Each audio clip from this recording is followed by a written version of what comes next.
Hello, good morning, good afternoon, good evening. It is Sunday night again. Sorry, I was just getting ready. I had to go and get myself a cup of coffee, which I've got in my hands here. Hello, I hope you are all safe and well. It is Sunday night, so it's time for another live stream. Now, I've actually been flying today for the first time. Only managed like 3 tiny packs on this, and then I broke it. I've broke a lot of things, I think, this weekend. It's starting to look like I've broken a lot of things this weekend. But yeah, I had a bit of an off with this, a 15-foot drop from the sky. Is my camera out of focus? Someone please tell me. It looks it from here. I'm looking and it looks like my camera is out of focus. And Bruce, here's my packet of biscuits. I've just brought them up with me as well. So hello to everyone. How are you? Just looking across to the chat. Hello Bruce. Hello Audio Geek.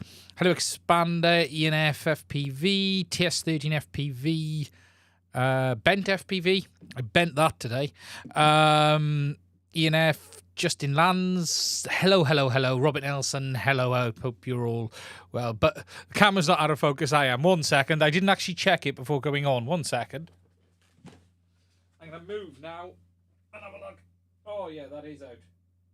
Yeah, that is definitely out. There we go. Bloody Panasonic. Don't worry, the focus will readjust in a minute. Wait for it, professional live streamer. There you go. Right, there we are. It's a focus in the... Yeah, the problem with Panasonics, for those who don't know, they have software or software focus. And where you leave it isn't where it stays. Even on prime lenses, it still shifts, unfortunately. And I don't use autofocus because it's a Panasonic. If it was a Sony, I could get away with using autofocus. So, I hope you're all safe and well. I was going to say it's been a rather quiet week, but it sort of has and it hasn't, because we've had a flurry of releases sort of yesterday and today. We've had the release of Betaflight 4.4 finally. We've had Inav 6, RC1 pushed out, and whilst I'm not JB, so I don't cover Betaflight as such, it is a big one, this. And I am probably going to do a video on the return to home because it's been such an annoyance for me. I'm looking forward to trying it. I still haven't done it. I wanted to wait till the proper program came out, the final release, which we have, and I'm really looking forward to actually trying it and having the possibility of an aircraft actually coming back on Betaflight, which I think is going to be a real good. What is RC1? Inav 6 has released RC1. Is there a safe CLI migrator? I am not sure. I don't want to answer that one now. I don't know. I believe the underhood changes are majority around other things. But again, we're going to have to wait and see. It usually takes a little bit of time for those things to come across. I did see someone earlier posting about a Nazgul saying, can they have updates? JB posted a video of a safe migrator. Has he? Okay, cool. I haven't looked yet. I have a flight controller with RC4, I think RC4 4.4, but I haven't flown it intentionally a minute. Inav, obviously the team over there have had a big update out, and we'll talk about that in a minute, because RC1, there's a whole lot of changes in Inav. Big changes around how it does its... basically how it calculates its position and its behavior, the ARHS, and there's going to be big improvements, and it should, I think they've said, solved a lot of the drift issues. RC1, no, remote candidate, release candidate 1 on that. Now, for me this week, I have managed to get a couple of flights in on this thing today, which I'll show you in a minute, because I bent it. I ended up having...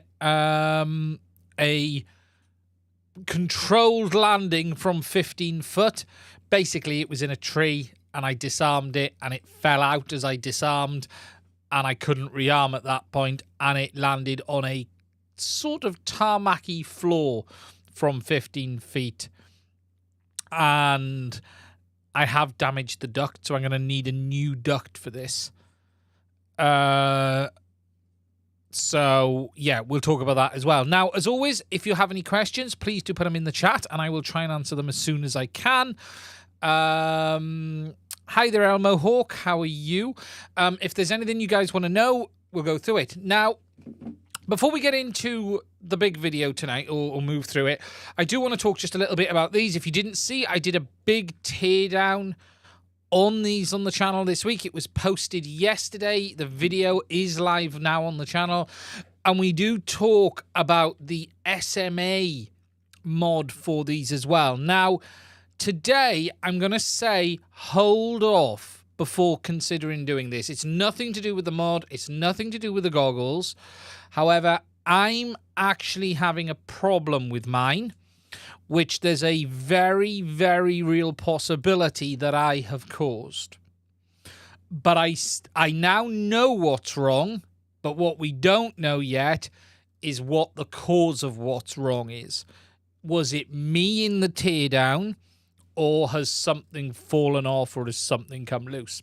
So I will just give a word of warning for any product. When you do teardowns, you have to be very careful, and I was careful. Unfortunately, a teardown for me lasts a bit more than just taking something apart and putting it back together. There's always a bit more potential for something to go wrong. The goggles are working, but I noticed some odd behavior, and with some amazing help from Carl, we've sort of figured out, I think, now what's going on. What I now need to understand is, did I cause it?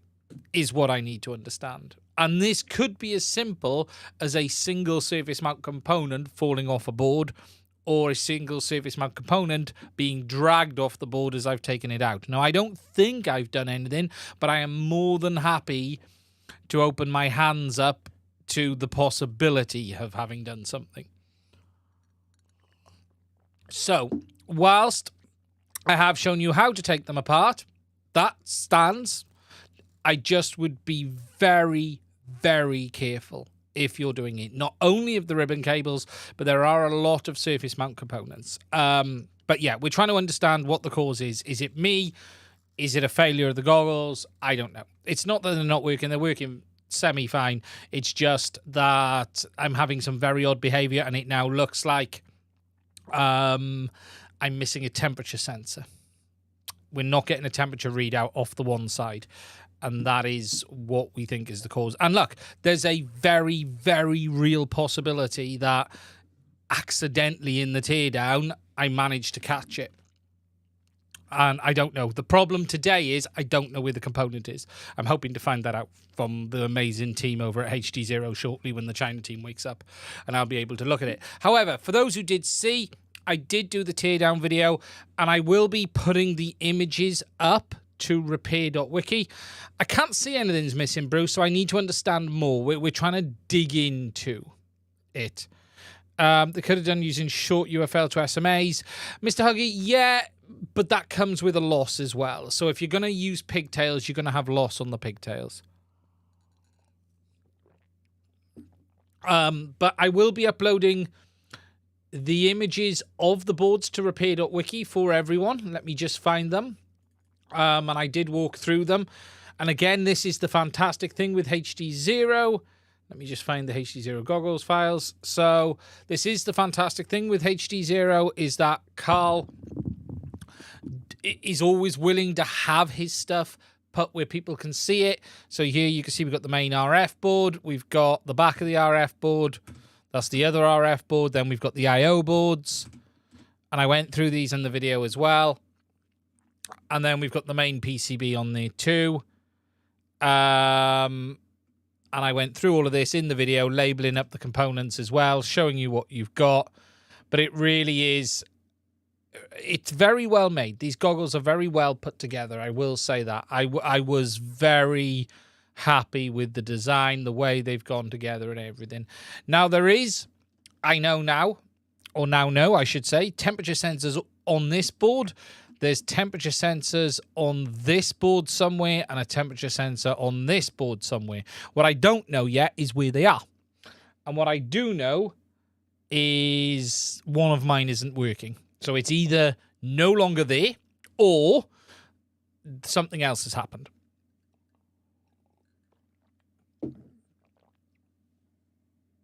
This is the thing. So, look, there's always a risk when you do these things. If it's on me, and we'll get it sorted. Carl is we're in progress. We now know what's going on, at least. What I don't know though is where the component is that we believe is the problem. That's the thing. It's an NTC, and what I don't know is where the NTC is on this, because unfortunately surface mount NTCs can look exactly the same as resistors. They don't really look any different, although this white one here on this board is rather suspicious for me as an NTC. I would be rather suspicious of that white component. But what I can't see on the actual board I'm having problems with, which is this one, I would actually expect it to be on the back, if I'm honest. I'm expecting it to be on this side because it would go then between the two boards. Could that be something missing? Possibly. I don't know yet. And there's also something down here. But when I've done my checks, they don't look... They didn't look like they were pre-populated. But look, we need to understand what the cause was, not only for me, but for other people as well who might tear these down in the future. This could simply just be a case of something decided to fall off.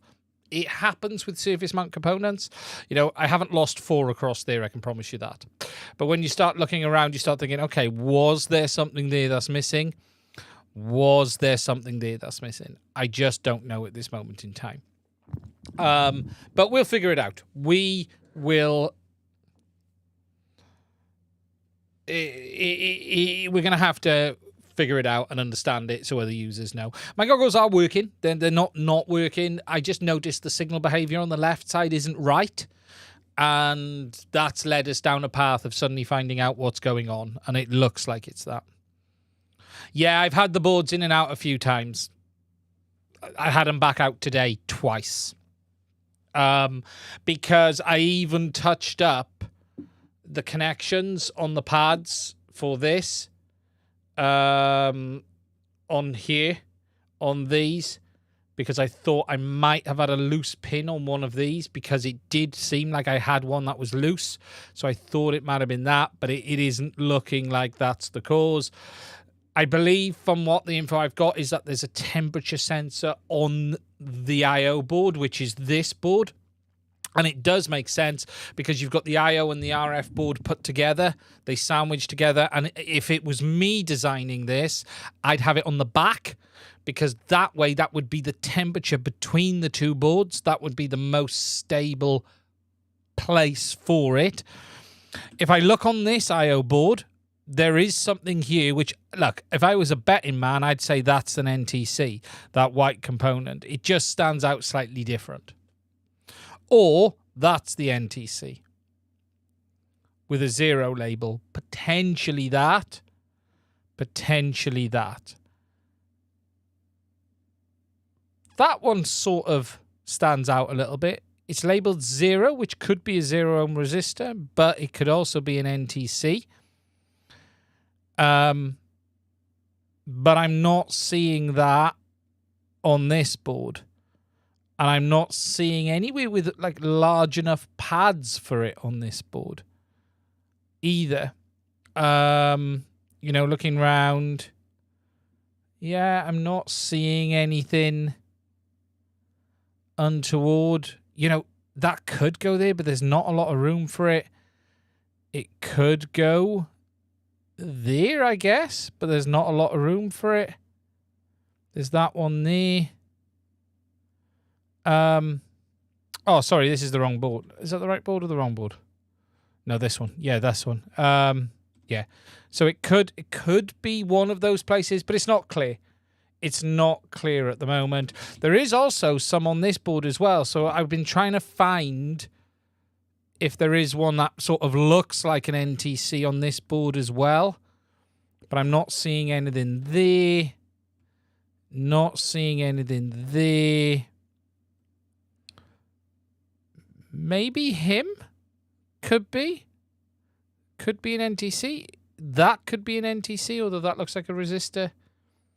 Yeah, 0 usually means a link, but it's a funny labeled component, that. I do agree. 0 usually...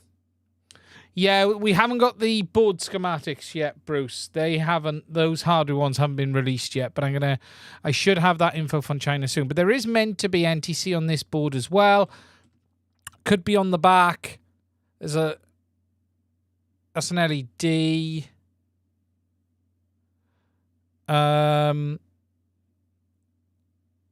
Power. Yeah, that's an LED. Just looking around to see.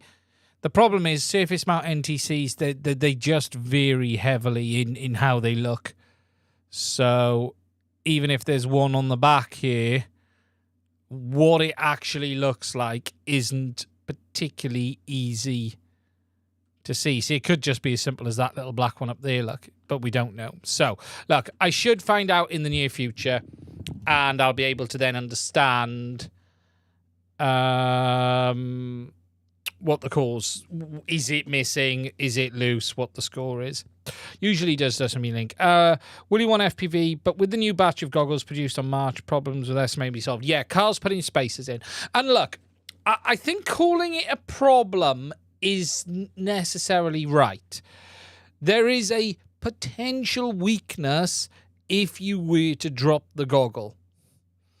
That's not the same as a fault. There is the potential for something to go wrong if you knock the antenna or drop the goggle. But we're not talking here they're just going to break in normal use. Those connections are very solid. They're double-sided on the board. Sorry, my chat laptop has just gone off. Why has it gone off? That was kind of it. It's just completely gone off for no good reason. I know why it's gone off. It's on battery.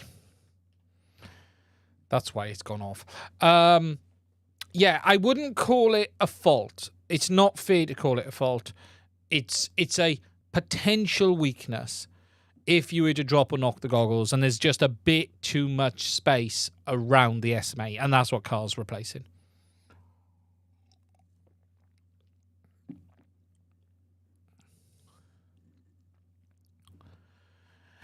Yeah, we think it is there somewhere. I'm going to get the info's going to be coming to me in very shortly. Carl's going to try and get it over to me.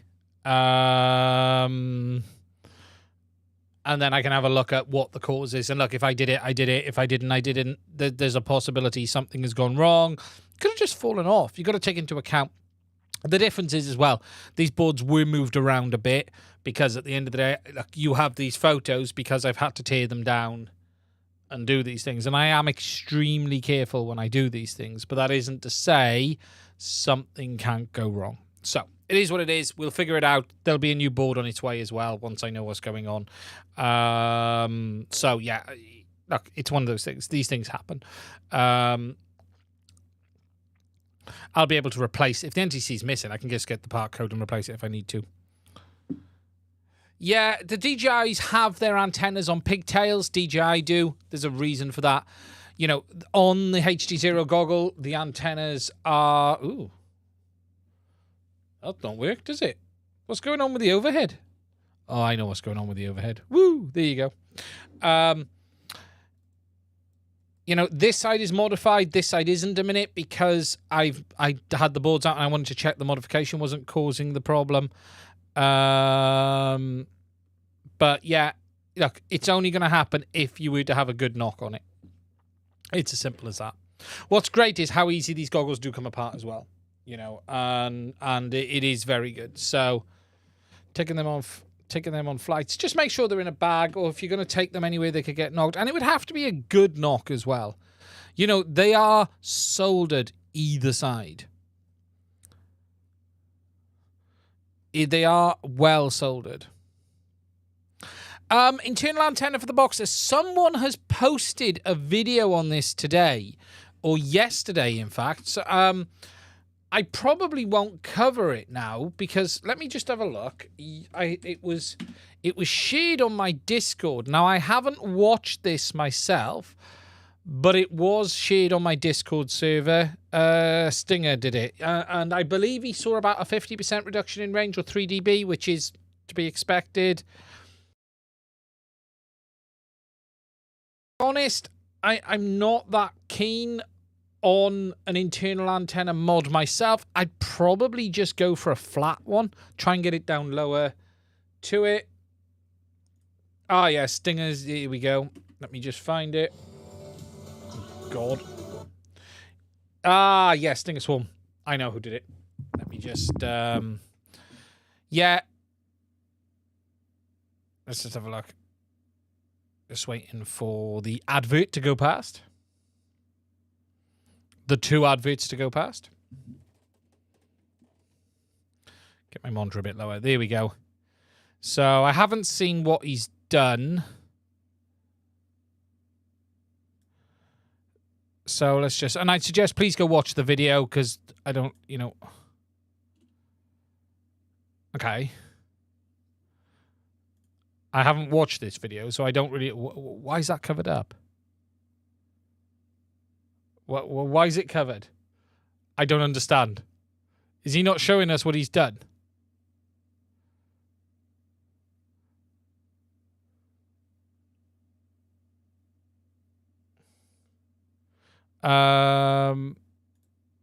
So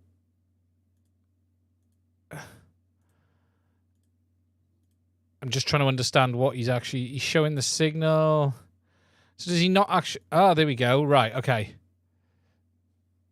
So, that's what he's done there, is it? Let's have a look.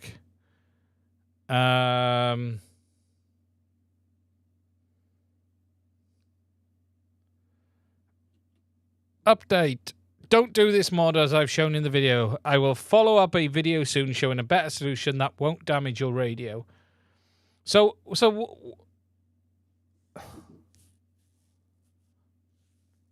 did he mount it in a difficult place then, did he? I can see Bruce has commented on it yesterday, so...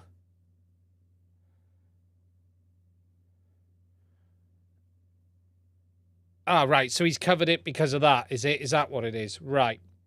Okay. If I was going to do it, I'd just try and make... He basically glued the RX antenna in. Okay.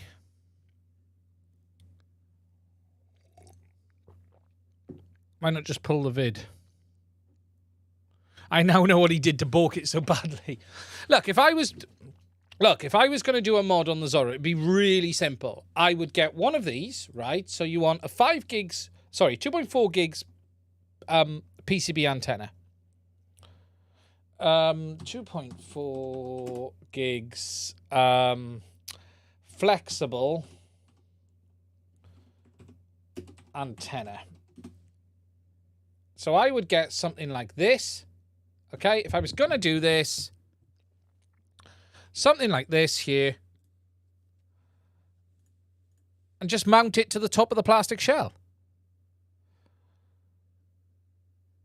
That's literally all I would do. If I was going to do it, I'd get something like this and just mount it to that top part of the plastic shell. I was working on it. Yeah, I was looking at it, and then I'd come up with a few solutions. So I'd looked at that, and I did look at... Where's one of the other ones? To be honest, right, I was half tempted to nick an antenna off one of the receivers. One of the FR Sky receivers. If you know the FR Sky ones, you got dual band ones, which you don't want. But if I was going to do it, I'd just probably do it with something like one of them. Flexible PCB. Let's just have a look on the images. You know, there's lots of very straightforward antennas out there. You know, I'll be honest, that PCB one is probably as good as you're going to get a Wi-Fi antenna. You've got these ones as well. Something like this you could put in there. So if I open this up, one of these you could put in there as well. Flexible embedded dipole. True RC dipole Mark II. Yes, something like that. I think personally a better mod, if I'm honest, on the Boxer. Let me just grab my Boxer. Yeah, you're going to have issues whatever you do internally. That's the problem. To be honest, if I was really bothered by the antenna, I tell you what I would end up doing. Let me just show you on the overhead. I'd end up modifying one of these to basically be just above the SMA. So literally take the coax all the way down and have it as short as possible and have it just literally above the top. I'm not 100% sure why there is a great need for an internal antenna in this radio. I don't, you know, the case has plenty of space for it to stay on with the antenna on. I understand some people might want an internal option. There is space on that plastic along the top there to do it. But I think I'd end up just taking that just as low as I could and just living with that. That way you're not modifying the antenna. Mounting in difficult places. Thank you for the super chat, my friend. You want a wavelength or two distance from the antenna and any significant conductor radiation path. Yeah, exactly. Anything you do is going to be a compromise. Whether you're going to take that down to there, whether you're going to put it inside, you're going to lose performance. Whatever you do, you're going to lose performance. Like if you look inside, or what Trappy did in the if we look at what was done inside the Mambo, there was a lot more space at the top. So if we look at the Mambo PCB, he'd sort of done it in such a way that there was a lot more space around that antenna. So let me just find it here. Here we go. There's an image of it.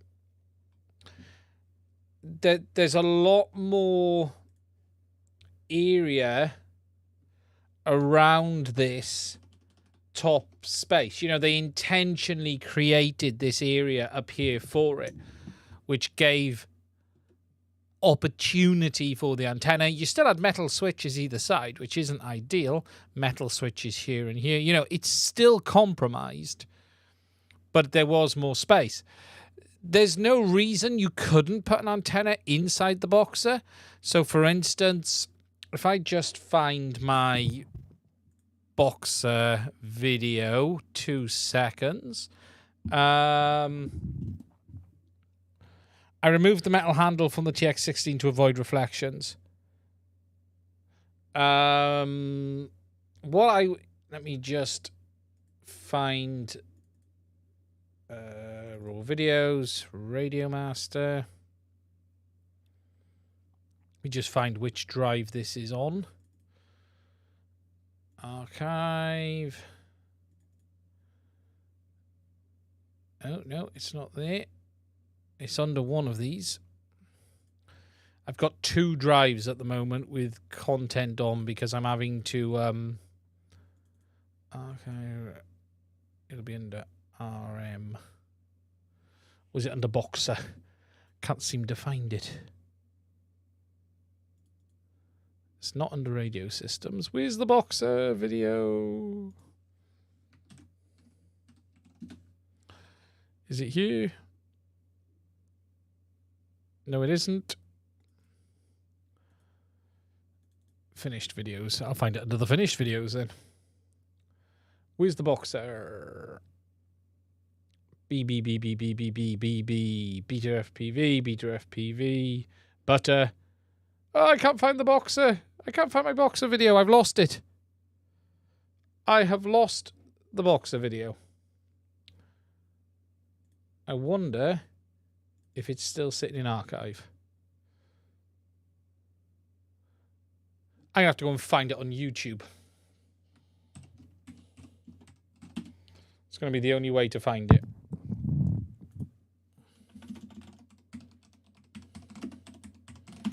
Let's find it on here. Now I'm going to have to sit to an advert for one of my own videos. Brilliant.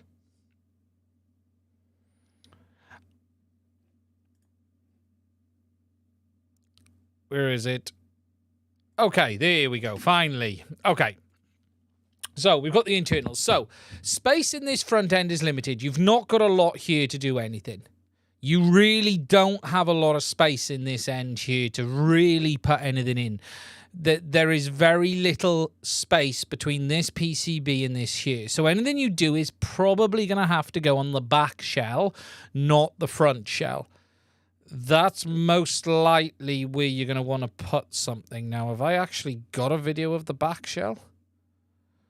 I'm not sure I actually showed the back shell. I don't think I did. But if we look at it from the top here, no, that's the bottom. Where's the top? There we go. So it's going to need to be in this area here, but then you're encroaching onto the module bay area, but it's going to need to be there. It's going to need to be there because there just is not a lot of space here at all. So you're going to need to go in that area with it. You really are. You know, the Boxer is pretty tight inside. There isn't a dramatic amount of space like you have on other radios. That's the issue. You know, they really have packed it all in. They really have packed it all in. And this was where I started coming up against the stumbling blocks when I was looking at doing the modification. It was, well, where's it going to go? Because right here is the module bay. So you've got a bit of space, literally a tiny bit of space above the module bay. So if we look at the radio itself on the overhead, right? If we take the module out, because I've got a crossfire module in the back, okay, there's literally very little space here. So the PCB is there. That is why that USB-C port is there, because that's where the PCB is. So the only bit of space you've got is like there. And there is the module bay. There literally is very, very little spare space at all in this radio. There really isn't. Where it goes, that's the problem. And that's the bit I was struggling with. When I was looking at this, every time I looked at it, I was trying to figure out where the best place for this was. And I'll be honest, the best place for the antenna on this radio is where it is. That's the very basics of it.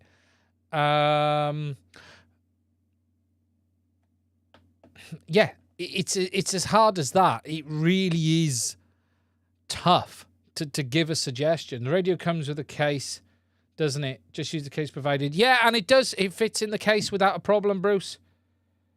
How quickly can you remove that antenna? This antenna just screws up like that. I really don't see a problem here. You know, it's just an RPSMA. You know, if you want tunes, 1, 2, 2.5 tunes and it's off.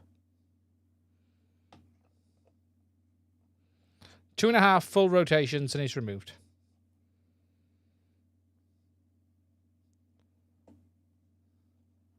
So, yeah, you know, it's a hard one. You know, there's not... What I can't remember is, right, and this is the only thing I can't remember. Right, here is the top of the bay and here is the top of the radio. What I can't recall is if there's actually a gap in the plastic there that you could slot an antenna in. That's the only thing I can't quite remember, is if there was a slot there. I can't remember. I can't remember on that. And if I could find my video archive, I'd know if, for some reason, my Boxer video archive is missing. That's the AGO1s. Let me just have a look. I've got an AGO1 video, which I can't recall if I show the back of the shell coming apart in this video. Let's have a look. Oh, right. Okay. Yes. Hello. Okay. So, we have a possible solution, ladies and gentlemen. So, this is my Boxer teardown video fit in, and I haven't published this because JB did a very good one, and I don't know if I need to. But if you look, there is a gap there between the top of that module bay and that back panel. Now, I don't know. Do I bring this back into view or not? No, I don't. But you can see that there is a gap there. There is just a gap on that top section. You can just see it right there. Back a bit further. Yeah, there. It's down that line there. So you could potentially slot in a horizontal PCB antenna there. You could also stick one to the back of the module bay, but it's going to be right next to the heatsink on the back of the RF module. Right next to the heatsink on the back of the RF module. There's no good solution here. There's no very simple. There's 2 tabs in the gap. Yeah, we could cut the tabs. So that's it. So that's sort of why I stopped. I didn't go any further with it. That's why I stopped. I do apologize for those who've been waiting for it. I know some people wanted to see it. Look, if you really want me to do it, I'll do it. But it's going to reduce range. That's probably the safest place for it without it causing too many problems. I'll be honest, though. I don't think it's a great solution. Hi, Steve. Welcome to the channel. Yeah, if you've got a question, just put it in there. Now, I just want to say a thank you to Geeksvana for his $5 super chat. Hi, Sean. How are you doing? I hope you're safe and well. I thought it was from someone else. I didn't see it was from you earlier. Thank you, my friend. I really do appreciate it. Foldable antenna. is you could do a foldable antenna mod on it.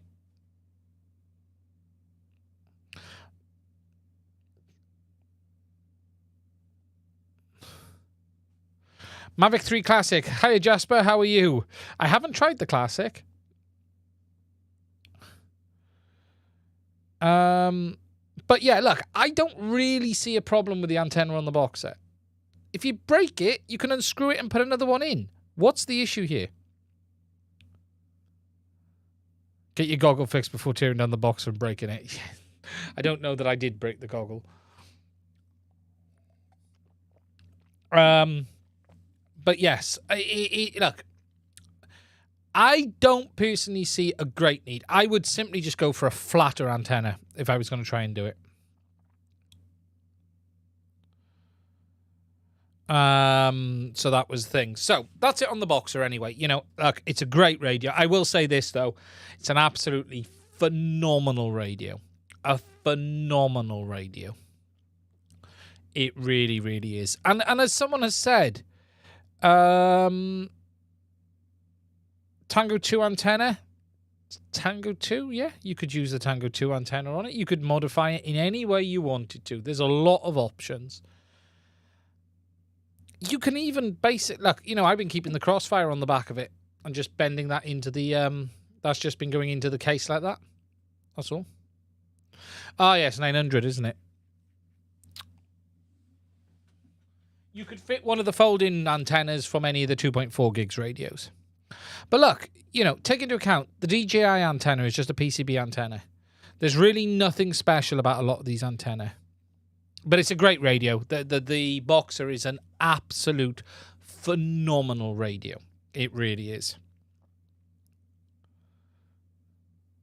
3D printer. Yeah, I'm just not convinced it needs one. It's that small.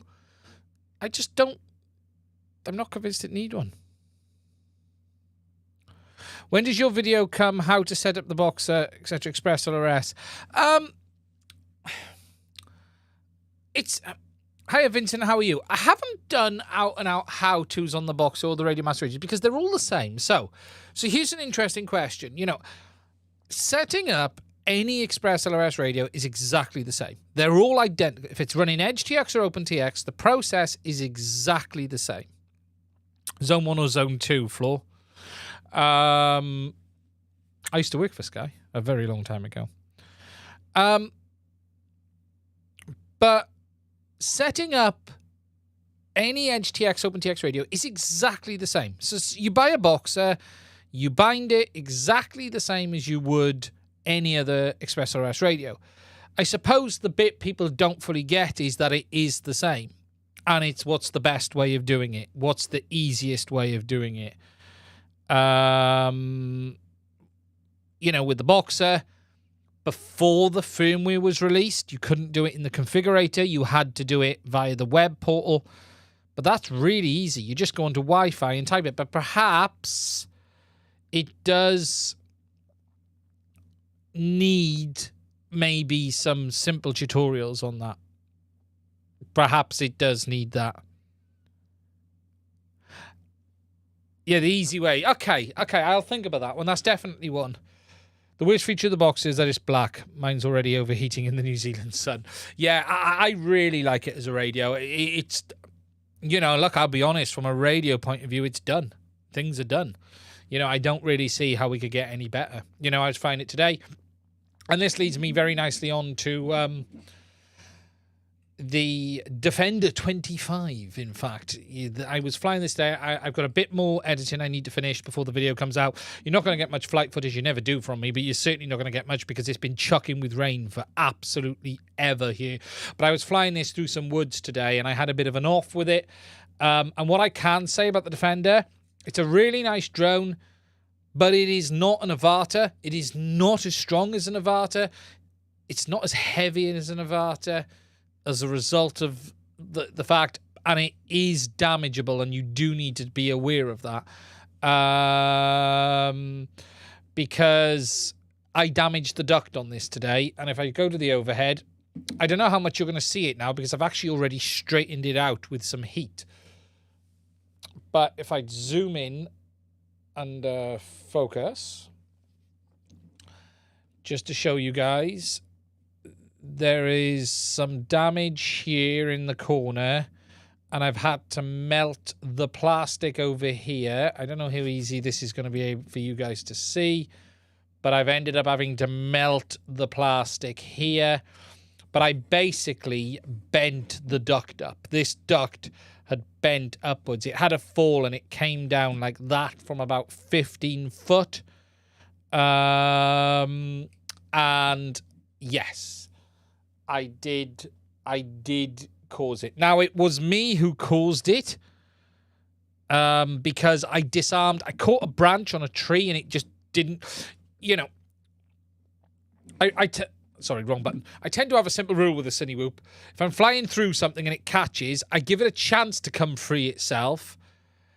And if it doesn't, I then have to disarm. And what happened was I disarmed, and it then fell out the tree, which is the irony. It didn't stay in the tree. It fell out the tree. And it dropped to the ground. Now, these ducts are a bit weaker on this than, say, some of the others because they are gapped. You know, they are gapped all the way around, so they are plastic. You can bend them in. And it just came down like that, or like that. I think it was that. And it just bent it up. I damaged a prop, and it was all buckled in, actually. It wouldn't even spin the motor. It's not really a duct, to be fair. It's more of a prop guard. Yeah, cool cat, you are right. And it just bent up. So what I've now done today is I've sort of heated it, remalued it in the right place. I'm going to order a new prop guard duct for it, and I'll do a repair video on that because people are going to do this. And as Dobo broke his, as Ken broke his, is he?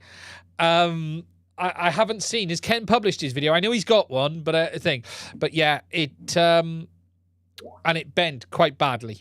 It did bend quite badly. Now, I haven't looked how much it is on iFlight's website. I got no complaints over the drone. I'll be honest. You know, I think, look, I'm not saying the crash really was anything, you know, you got to take into account, it's a lightweight drone. It's going to get damaged if you drop it from the sky. Trying to find iFlight's FPV website, I always struggle with it. But yeah, it's just typical. It wouldn't come out by itself, so I disarmed and then it fell to the ground. But yeah, it's a nice quad. It is definitely a nice quad. I do like their battery setup, although you don't have to use it. And I do have a full review coming on it anyway. But it's probably one I would suggest having a spare duct for. I don't know how much the duct are on this. If we have a look, Defender frame kit, there we go. So if we go to the desktop, 38 Defender frame kit, and the picture is of there it is. So the full frame kit is $39. Do they have just the duct kit? Frame parts. Oh, here we go. Let's have a look. Defender 25 duct. There we go, $10. So, nice and easy, nice and cheap. Absolutely fine. So if you're going to get one, I'd strongly suggest getting a spare duct. It's really not end of the world cost-wise. It really isn't. Yeah, and that's that. I literally just bent the duct up. That's all I did with it. But yeah, you can't knock the price of that. $10. I just would recommend having one. What I would say though is, you know, it is a fragile drone like many Cine Whoops. You know, it's gonna get damaged. It's not like the Avata. The Avata is very, very solid. Very solid. You know, if you look at some of the crashes I've had on the Avata in my testing, we've really smashed it up and I've not caused any damage at all to that drone. Whereas this, yeah.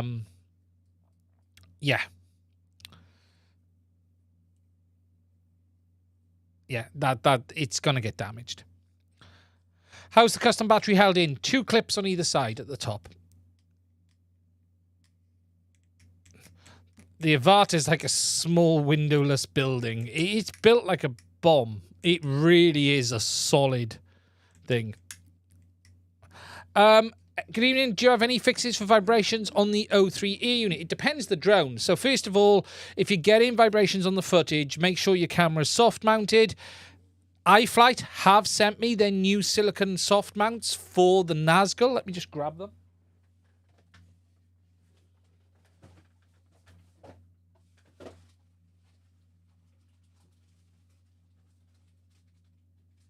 Here they are. Let me just show this on the overhead. So I am going to talk about these. They have sent me their new silicone mounts. So these are silicone rather than printed TPU. This is for the Nazgul, and I think they're doing it for all of their drones. These are super soft silicone. Now, and I need to do a video on replacing these. So on your camera, you want to do that first of all. If you're then on the Chimera Pro version 2, try changing your PWM frequency to 48 kilohertz. And you'll probably find it'll go away. Change it to 48,000. If you've got 24K, that's probably what the issue is. Change it to 48K in the ESC. But yes, so we've got those mounts. Change it, and you'll probably find the problem will go away. They also sent me some of the antennas that they've used in the drone as well. This is the antenna that is in the Avata, and they've sent me these. They have a custom iFlight antenna for this drone, and that's it there. It's a small PCB antenna, and that is the antennas that they are using in their Defender 25, specifically for the O3 system. And they've included me a spare one just to show me what it looks like, which is quite cool. Yeah, look, what I would start with is soft mount the camera, then change your PWM frequency to 48. And then if you're still having issues, then you might want to investigate a bit further on the camera. There has been people suggesting that you can have cameras with loose internals, but start with the soft mount, the PWM, and then if you're still having issues, move on from there. But yeah, iFlight have this small PCB 5 gigs antenna, so they've got that as well. They also have like a little wire antenna for the Defender as well. 2 of them, in fact. They sent me 2 of them. But yeah, so look, from the Defender's point of view, it's a good drone, but it's not unbreakable. You know, it is a cine whoop, and as such, it does have the potential to get broken as we move through. Now, guys, if you blow up your flight controller with a receiver attached and no antenna, will you trash the receiver with flash? Just to reread that, Steve. So, if you power up the flight controller with receiver attached and no antenna, will you trash your receiver? Was just trying to flash. It'd probably be fine. Unlikely to be damaged. Probably be fine. The amount of people who have crashes and rip antennas off VTXs and everything, Steve, try it. It'll probably be fine. Remember, your receiver, what type of receiver was it? It'll have telemetry, but yeah, it'll be fine. It will be fine. JWOP FPV, can you fly a full GoPro on the Defender 25? It's recommended for a lightweight camera, not a full-size GoPro.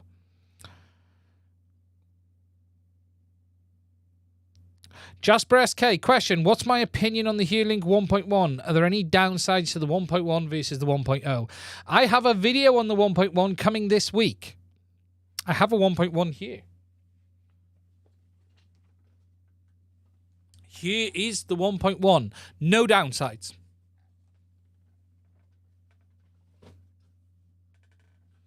No downsides. No reason not to choose it. 1000 nits. Display. Okay, ground station wise, you've got 1000 nits display, and that's it. On the changes on the ground station, 1000 nits display, and then on the air side now you have a dedicated port for Ethernet and an SD card slot which isn't used yet. No Crossfire Nano, it'll be fine. It'll be fine, Steve. Don't worry about it. Fire it up.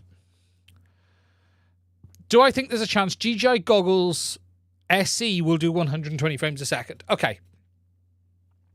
People have to understand the limitation on the DJI Goggles 2 is as a result of the displays.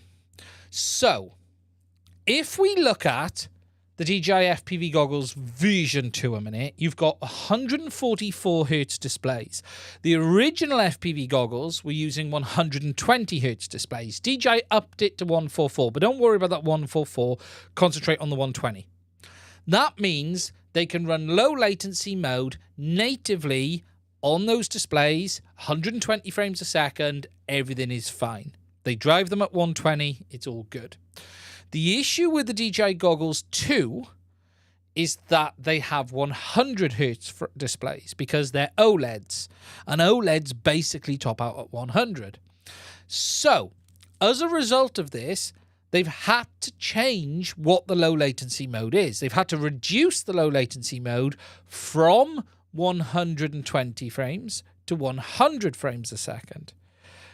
As a result of this, it now means that any modes that use non-multiples of that 100 Hz have to go into normal latency. So, for instance, they've just added back into the firmware the 120 frames a second mode onto the DVR recording. But what you can't do is DVR record at 120 and have image at 100 Hz. They don't go together.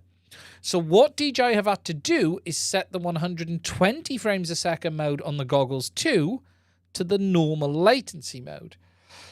In the Goggles 2, the low latency modes is 100 frames and 50 on the recording. 50 and 100. The recording modes of 30, 60, 120 are the high latency mode, because they've had to change it for the displays. Now, as for will a future goggle be able to do low latency on 120 frames a second, the very simple answer to that is, what displays do the goggles have? If they have the same OLEDs, then it will be no. If they have 120 Hz LCDs, then there's no reason that they can't. But the latency is dictated by the frame rate of the DVR recording, which is dictated in multiples of the original display frame rate. So, for instance, low latency mode on the DJI Goggles 2 is actually a little higher latency than the low latency mode on the DJI Goggles version 2, because we've dropped from 120 frames a second to 100. Now, they could do something dull like set the displays to 120 frames. Sorry, set the recording to 120 frames low latency mode and bin 25 frames. But if you start binning 25 frames or dropping 25 frames, your image is going to stutter to hell and it's going to look horrible. And at some point, you then have to catch up. There is no simple answer to having low latency 120 frames a second recording and 100 Hz, 100 frames a second, live view, low latency. That's where the limitations are. It's that simple. That's naming Goggles 2 version 2 is a pity, but yeah, DJI's naming on the goggles is horrific. Because you have to take into account, you have DJI FPV Goggles, DJI FPV Goggles version 2, DJI Goggles 2. The new goggles don't have FPV in the name. They're technically just called DJI Goggles 2, not DJI FPV Goggles 2. Whereas the original goggles are DJI FPV Goggles and DJI FPV Goggles version 2. Do the V2s benefit with O3 firmware even if you don't? No. There's no need on the V2s, Manix, to upgrade if there's no benefit to going to the O3 firmware on the V2s unless you got O3. Zero. No reason at all. There's no downsides, but there's no benefit. But I will add there's no downsides either. Yeah, there's no downsides. The original DJI goggles, the white ones and the Goggles RE were better because, yes, they had HDMI in. They did. Yes, the Avatar VRX teardown is in progress. that'll be coming very, very soon. Better range, 810p. Technically, yes, but it's a better protocol on O3.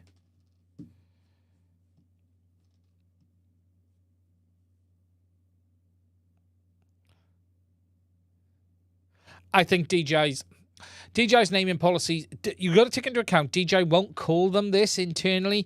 DJI have code names for all their products. So they used to be names of fruit. So the Mavic was Quadquat or Quadquat or something like that. Which SMA on the Avatar VRX is transmit? Top left, exactly the top, same as the goggles, top right. Exactly the same.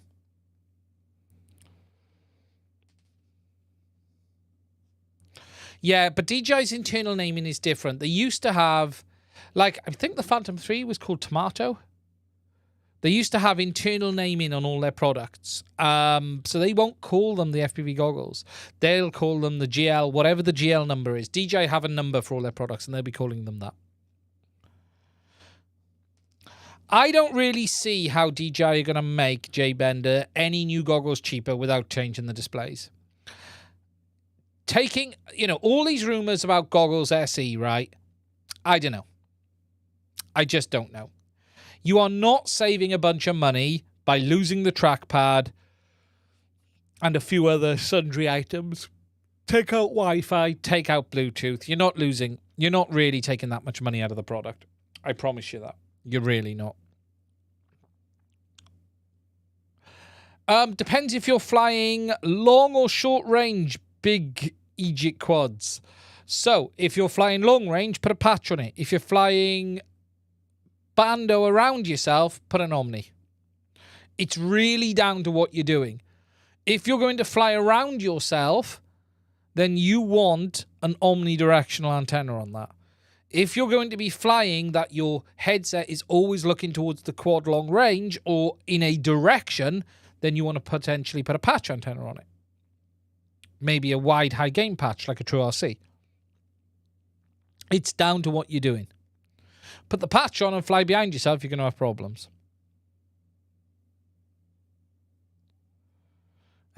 Yeah. The pig.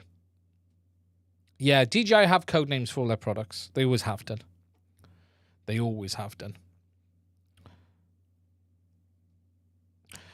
The Cat Father, so far the V2s are the best option. Absolutely. Today, the V2 goggles are by far the best option of all because they have the widest compatibility. Because the V2s from DJI work with the Potato, the FPV drone, the original FPV system, O3,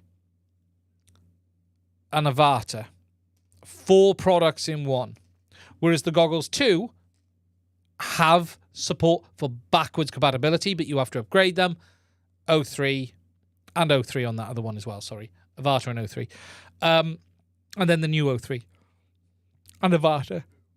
But not the... Sorry, I'm starting to yawn. Once I start to yawn, I can't stop. But not the... I'm going to finish drinking my coffee. Not the FPV drone. The Goggles 2 do not support the FPV drone.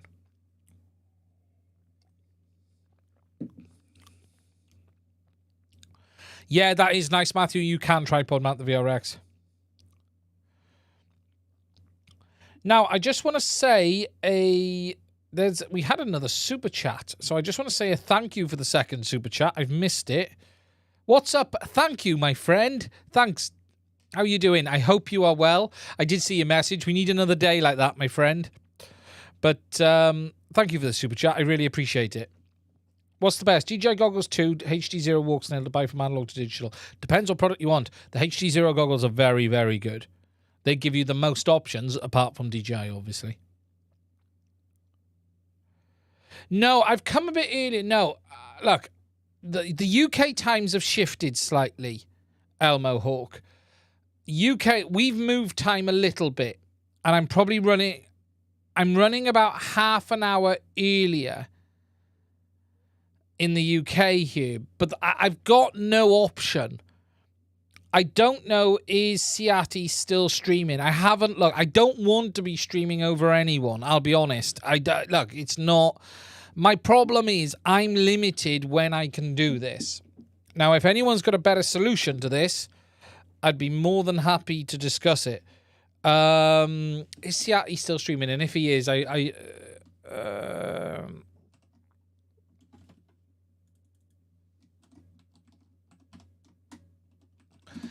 we are at a slightly different time in the than we've been in the past. Oh, yeah, he's still live right now, isn't he? Yeah. It's hard. There was a point where you used to have JB, Siati, and then me. But the UK time is now shifted forward. Now, I don't know if he... if his time shifts. He's a great, great guy. He really is. He finishes 10 p.m. Now, I have come a bit earlier because of the UK peeps. I sort of started half an hour earlier. It is hard. It's a no-win, and we probably all need to get together and come up with a solution. I don't know how long he's been streaming. I don't really want to go over the top of anyone, but I can only also go on a time I can do it as well. It's a hard one. I was at 10 o'clock UK time, but 2500 GMT. No problem, my friend. Yeah, obviously the UK time has shifted. I don't know if Siati's time has shifted when the UK shifted, because the UK comes back an hour, which we've come into winter time. That's just what we've done. That's what happens when we move in the UK. But I don't know if his did. I can't answer on that. So I might have come an hour closer to him. But then I've also started half an hour earlier at 9:30 the last few streams, mostly for the UK peeps, because there was some people who found, like, you can't win. I don't want to be streaming over Ciari. That doesn't help me, and it doesn't help him either. Perhaps it's something I need to look at. Ciati sounds it. Yeah, he's a good guy. He's a good guy. Nothing is intentional. Nothing is intentional. To be honest, I wouldn't have even spotted he was still streaming, because I'm doing so much stuff before I come online. I wouldn't have even seen it, if I'm honest. I did split the screen. Okay. Yeah, I don't know what the solution is. I don't think his time has changed, has it? I wish him all the best, by the way. He's a good guy. He's a very, very good guy. Only a week later. Okay. Yeah, you know, 10 o'clock is like the latest I can go on in the UK. I really cannot go on after 10. It's just not going to work. It's just not going to work. Do you know what I mean? But perhaps, what can you do? What can you do? You can't win. There's too many of us. Perhaps I stop streaming. Perhaps that's the solution. Ah, right. Okay. Okay. Yeah, I have been half an hour earlier because a few UK peeps. Okay, I'll go back to 10 o'clock next week.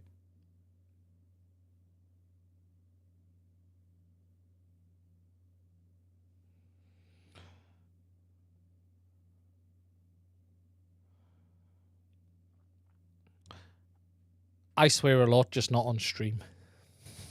There's a reason for it these days with YouTube. Okay, so, as I said, I just damaged this. We're going to get a duct for it, and I think we'll probably work through that. Yeah, he's a good guy. He really is a good guy. It's usually JB Sadie than me. Yeah, I have been half an hour earlier the last few weeks because a couple of the UK guys said it was easier for them, but I'll go back to 10 o'clock next week and stop stepping on people's toes. It certainly wasn't intentional. Earlier is a lot better again, yeah. That's the thing. You can't win. You can't win. So I'm the late show. JB's the late. JB's the the big show, then Ciati, and then I'm the late 2 a.m. shift. This time was better for you. This is the problem. You see, you can't win. You really can't win. As he just finished now, I wish him all the best. I haven't spoke to him. We've had a few messages back and forth now and again. Nothing, I think, just over something he was talking to me about on DJI, I think. I can't remember. But, yeah. Hi, Siad. I hope you're doing well, my friend. I do apologise. I didn't realise. Next time will always be better, Bruce. Okay, so if you've got any questions, guys, please do put them in the chat. So the news this week. So I'm trying to finish the Defender video. There's then the Hue-Link video. Then there's I got some builds I want to be doing.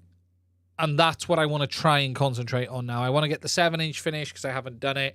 I've got the teardown done on HDZero. We're going to be doing the 90 frames a second review. But I'll be honest, if you guys didn't see it, JB did a very nice video on the 90 hertz. Super interesting to see his thoughts on it. Yeah, I'd probably do the 7-inch with Inav 6 now. Yeah, it was super interesting to see JB's thoughts on the 90 hertz mode. He did say it was night and day different. I haven't flown it yet. The weather has just stopped me here. I've barely flown in 2 weeks. I've barely flown. Sorry, more than 2 weeks. I've barely flown since in December. I flew today a little bit, and I was so rusty. It was absolutely crazy. It was so cold as well. I couldn't actually get my fingers to work. But yeah, it's so hard this time of year. It's so hard. It really is. But I want to be finishing. I want to get onto it. I'm trying to figure out, as a video I want to do, and I haven't come up with the best way of doing it yet. And there's one I really think people will find interesting. And I'm trying to come up with a best way of doing it. I need to get some more of the more technical videos out there. I haven't produced much content in the last few weeks for a number of reasons I won't go into. And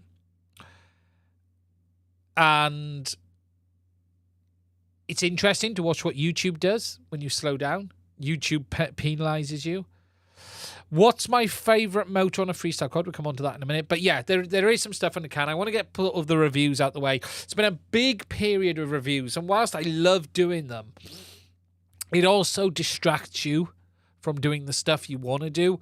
You know, I massively appreciate the manufacturers that work. I love it. You know, they're amazing. However, reviews become a bit of a slog. I'm not a review channel as well. And I'm not saying I don't want any more reviews. I don't want to do that. But we've had so many products in a row. You know, we had the DJI system, which there was lots to talk about. And I never actually reviewed the DJI system. If you notice, guys, I never actually gave an opinion on it. I did. I gave a live stream opinion, but I never reviewed the product. I never actually reviewed it. We did a lot of content though on DJI. We did Avatar, DJI, then the HDZero Goggles, which we still got more to come on. And then we've had the releases of the O3 drones, and that's all great. Then we had the Boxer, then we had the other radios. It's just been radio system, and it's great, and I love it. But it also makes it hard to then concentrate on the content that sort of builds the channel up over the long term. And don't get me wrong, we have a lot of people who watch this channel for the opinions on the FPV systems and the technical info, which I want to do. But also, I want to get back to some of that other stuff as well. And I've got some slow-burning content I want to finish. But I am behind. I've just been so behind on some of the reviews and stuff. You know, the Defender's been a hard one because I just haven't been able to fly.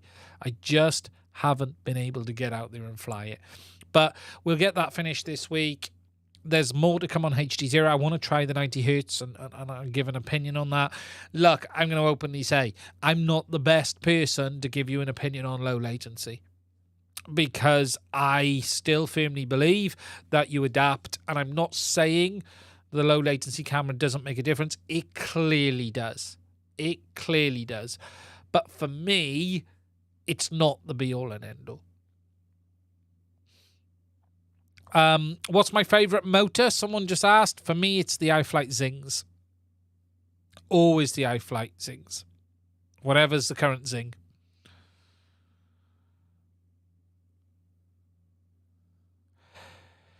For the DJI video, make a comparison of the V2 with iFlight Crystal setup versus stock DJI Goggles 2. It's hard to do long range legally, or at least demo it. Zing definitely on the motor.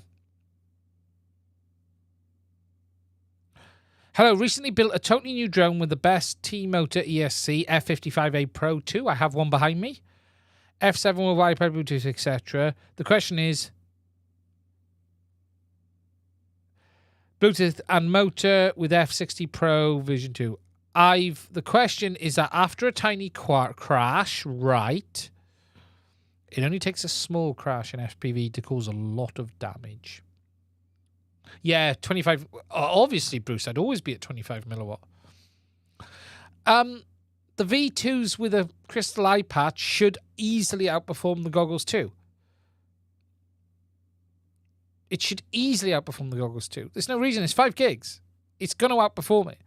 There should be... The DJI Goggles 2 antennas are mediocre at best. They're okay. There's nothing special there.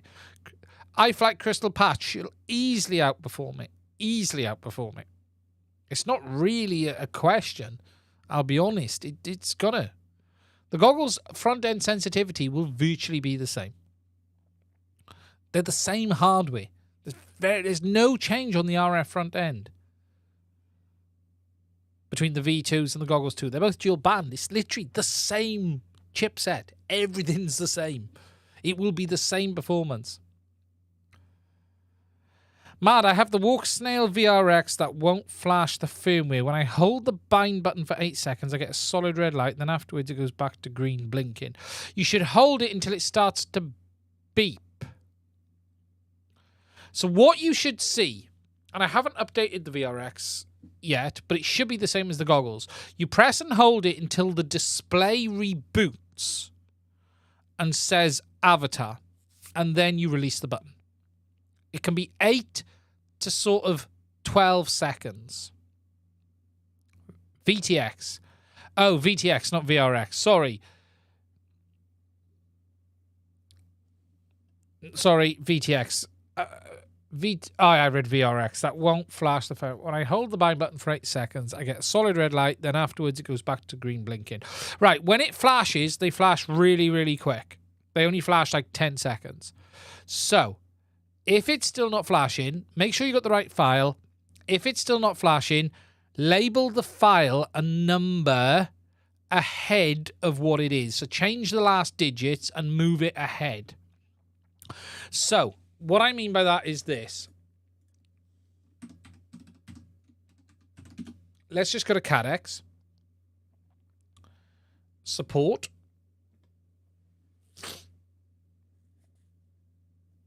Download center. And what we want is avatar firmware. So the current version then, so what you want to be flashing on the VTX is Avatar Sky, the S Sky 293316. Okay, so Sky firmware, make sure it is the Sky one as well, not the ground. Ground is for the VRX goggles. Sky is for the VTX. You take that image file and just place it on the SD card. Oh, sorry. On the VTX.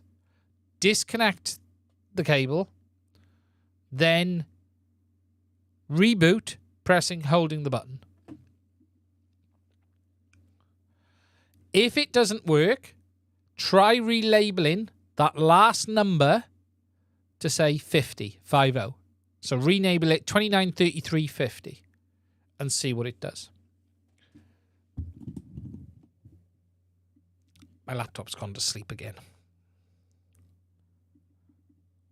Come on. Wakey, wakey.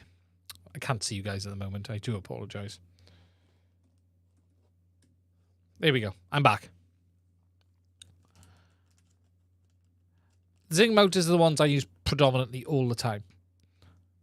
Is Sky also for the 1S VTX? Yes. Yes, same firmware for both.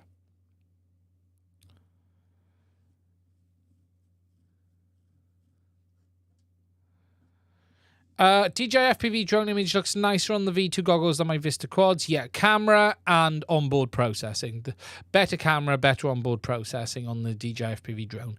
That's now basically what you have in the Avata. But the Avata and O3 takes it to the next level. On the HDZero goggles, if I'm using the analog module, do I need to have antennas connected to avoid damaging? No. Receive only. You cannot damage without antennas. Nothing to worry about.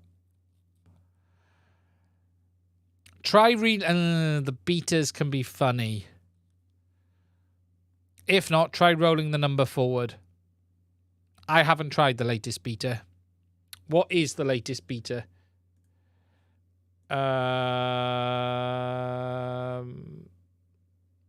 Let me just check what the latest beta is. It'll be here somewhere. I've lost the website for Avatar. Walksnail, there it is.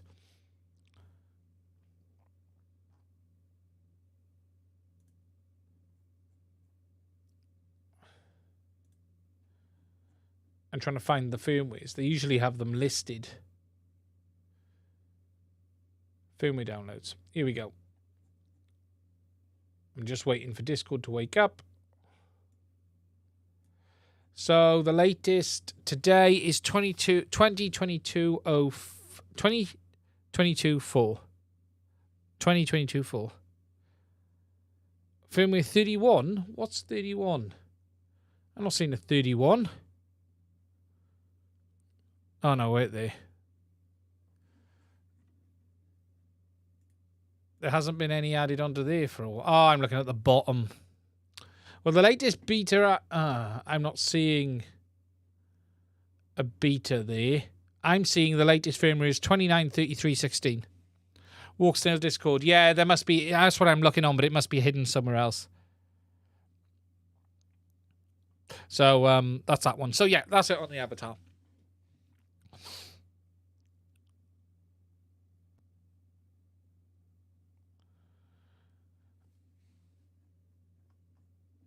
Right. If you've got any more questions, please let me know. Okay, the last couple of things I just want to talk about is obviously Betaflight has released. We now have the new update for Betaflight. It's finally landed. I don't want to cover too much on Betaflight before JB comes and tries to beat me to within an inch of my life. But yes, we now have Betaflight 4.4 has released. It is finally out.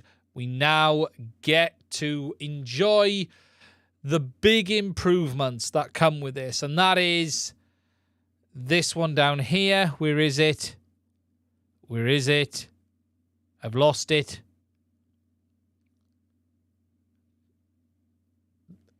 Where do they say about the improvements? The improvements to the GPS. It's in here somewhere, but yeah, I'm really looking forward to trying it. I haven't tried it yet, but I am looking forward to doing it in the near future. But it is great to see that they have finally got this out. And much, much more. Yeah, you know, look, it's in the release notes. Check it out if you're interested. I'll be trying it this week on one of my quads with GPS. We also now have Inav Beta Horizon Hawk, which is version 6. The freeze is happening as of today. So new improvements, lots of changes, multiple sensor support now, GPS, pilot tube, sonar, LiDAR, temperature, ESC with BL-Heli32 telemetry, smart audio improvements, advanced gyro filtering, DJI OSD integration for all elements and workings, on-screen display improvements, and improvements to the overall behavior, such as the main flight behavior. If we go down to where is the actual release notes for this? So if we go We don't want... There we go. With the actual improvements here. There's some diff changes. Where are we? Supporting the improved fixed wing waypoint course tracking, accelerometer calibration, return track back, which is nice. That's a nice feature. Return to home track back. New ELRS altitude heading reference system. That's the big one. That's the huge one. So it's going to be really, really interesting to see. Really, really is going to be interesting to see. I'm going to get this on an aircraft as soon as I possibly can and take it for a fly. I'm looking forward to seeing what they've actually done with this. But yeah, they've made a lot of improvements to it. And that's now obviously in Inav 6 release candidate 1. The dev teams have obviously been doing a lot of work on the open source projects, Betaflight and Inav. And it's great to see. I'm really looking forward to the GPS return to home. That's the big one for me on Betaflight. Look, we're spending huge money on quads with expensive air units and expensive parts. We need them to come home. There is meant to be Goodwin. There is meant to be a CLI tool. I haven't seen it yet. Someone said JB has mentioned it. I haven't tested it myself. We'll need to go and have a look. But I will post that on my Discord when I find it later on. But apparently there is a CLI switchover tool. Let's have a look.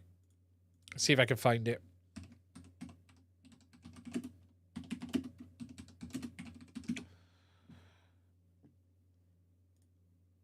Let's just see if I can see anything. Should we release it?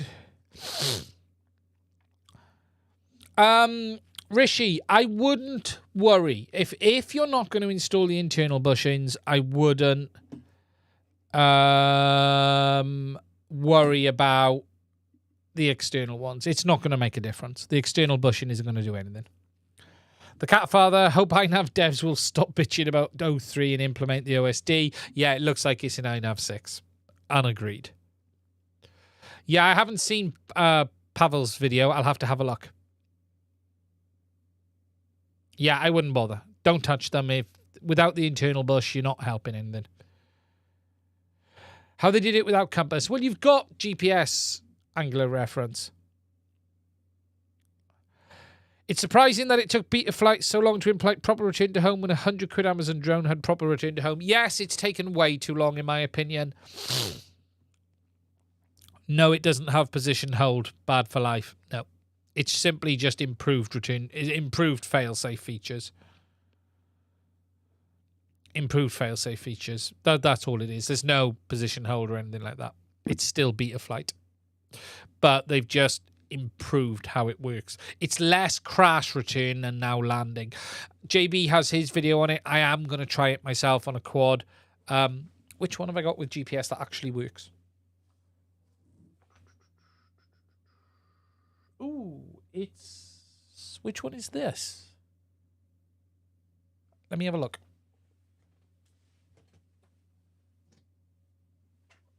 Well, I won't be using the Avatar quad because that won't work.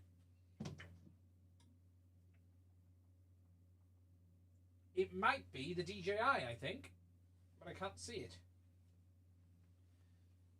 Ah, yes. There it is. We'll be using the DJI is what we'll be using. I can't use the Avatar quad because the GPS doesn't work on the Avatar quad. So we will be using the Speedy Bee. So what we'll need to do is a CLI dump on this and upgrade. So that's a job we need to do. We'll do a CLI dump, upgrade. I could really do with finding that CLI tool now. It shows the OSD, but it's DJI font, Betaflight specific. I know I've looked a lot. Yeah, it's limited, but it's better than nothing. Now, it's going to be interesting to see what happens, because apparently DJI are working on HDOSD. They've been talking to the Betaflight devs. I don't know how that looks. I don't know how that's going to turn out. I don't know when that's going to happen, but there is a belief that DJI will be installing HDOSD as well. But if anyone knows the tool, so JB has apparently said that there's a Betaflight tool. He has his video here on it. If I just go on to this, he hasn't put it in the description here, is he? Release notes, GPS rescue, configurator. Safe migration tool. Here we go. Thanks, JB. So, Betaflight 4.3 CLI Migrator version 012. So, is this? This must be the migration tool. Get Betaflight 3 safe diff. So, is it the same one? Because that's version 3.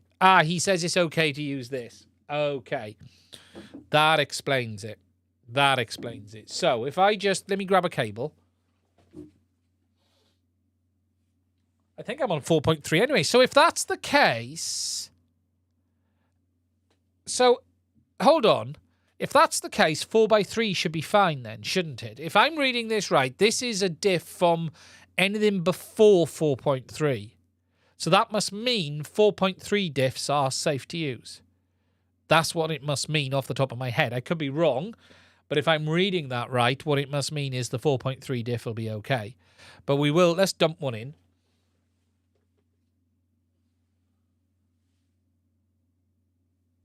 When I find a cable.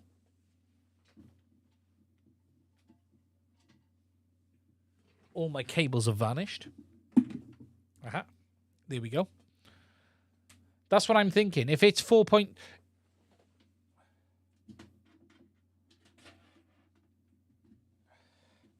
Okay, so we're going to plug in. I'm going to need to download the new configurator for this as well. But this quad should be on 4.3. But if it's a 4.3 diff, that should mean that if you're on 4.3, you should be safe just to go forward. I lost my Nazgul U6 using RC4. Ooh, interesting. Okay, so we want Betaflight, connect. I got a Radix in this one.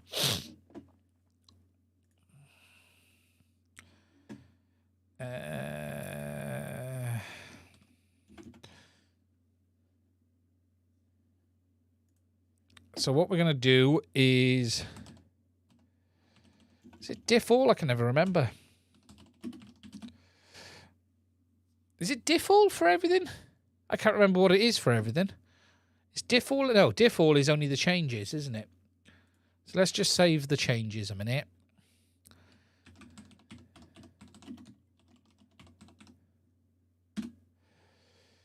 It's dump. Sorry, my brain isn't working. Diff all is just the changes, isn't it? But the problem is that's going to have the diff all at the start of it as well. So let's just... I think that's going to have the diff all at the start of it. Dump. For some reason, I couldn't think of dump a second then. Oh, maybe not. What's going on? I messed that up. I'm sure diff all is just the changes. So what have I actually got on this? Let's just have a look what I'm running on this flight controller. 4.30. Okay, on this. So we want dump, as you've said. Here we go. Save. Okay, so we've got it. And if we now look at that website, let's see what it does. Get Betaflight safe diff. Paste all the diff results in here. Can we copy to clipboard? There we go. Paste. Get Betaflight. It's interesting. Consider. That's interesting. Let's just do that again, because this is out of 4.3 anyway. So put it in. Let me just copy that again. Copy to clipboard. Because it said there was a bunch of unsafe rows, and I want to see what it means by that.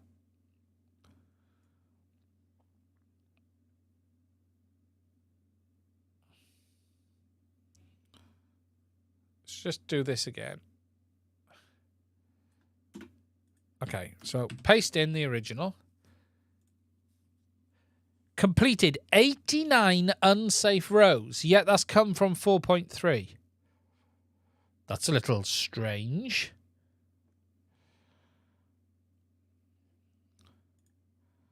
I'll probably just set up from scratch.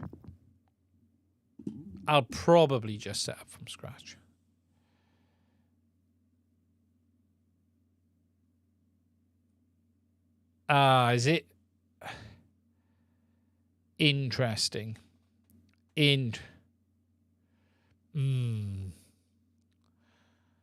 I will probably just set this back up from scratch. It's not going to be hard.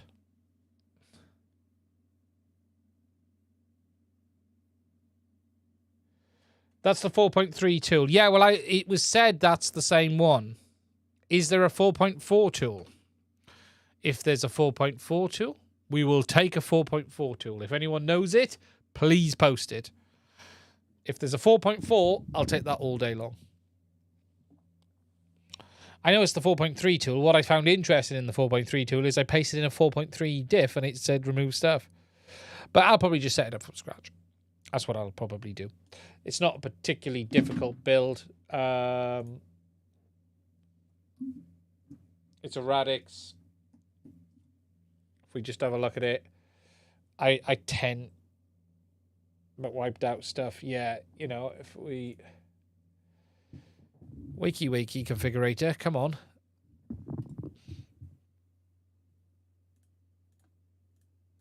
I don't love Betaflight configurator when it doesn't want to connect as well. Yes. Go away.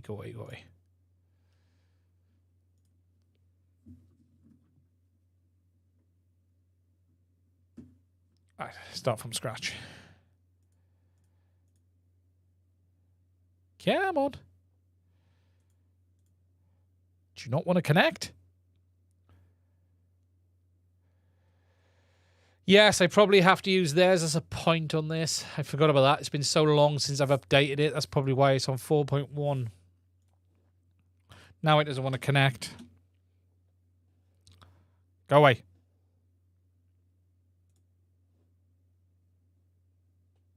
Now it doesn't want to connect.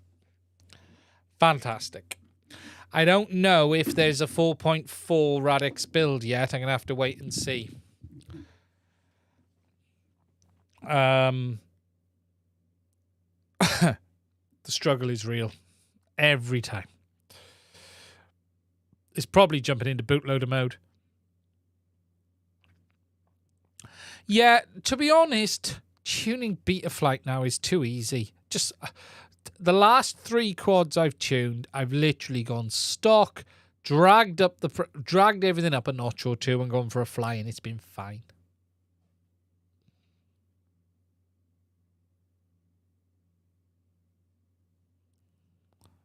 .3 is not safe. Yeah, I'll probably just set it up from scratch, and I'll keep an eye on where my PIDs were, because the PID loops haven't changed that much. And I'll take a screenshot of where everything was. It's the quickest way to do it for me. And I'll just set it from scratch. Or I'll just drop those settings in. It's not difficult. Thank you, Rylet9, for the $4 Australian. I really do appreciate that. That's really good. But yeah, I am going to try the GPS rescue. This is the only quad. It's either that or I got to put GPS on one of the other quads. The only problem with the Brain Radix is I'm going to have to now... I forget every time. My process is move the sliders and just push it forward. I don't... PID tuning now, you don't... Unless... Betaflight is so simple out the box now. It really is very, very good out the box now.